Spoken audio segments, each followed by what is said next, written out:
এখানে জুস তৈরি হচ্ছে, ওয়াটারমেলনের জুস। সন্ধ্যেবেলা আমার সোনার আবদার, আবদার অনুযায়ী সেটা তো করতে হবে।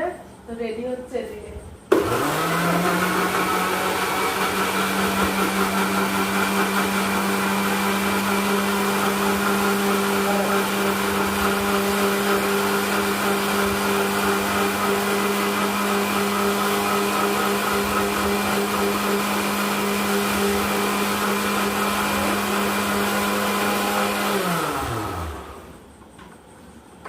তো এর মধ্যে শুধু ওয়াটারমেলন না, এর মধ্যে চিনি আছে, লেবু আছে, এর মধ্যে এবার আইস কিউব মানে বরফ দেওয়া হবে একটু পরে,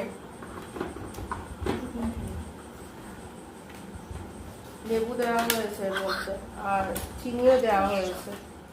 একটু বিট লবণ দিলে ভালো হয়।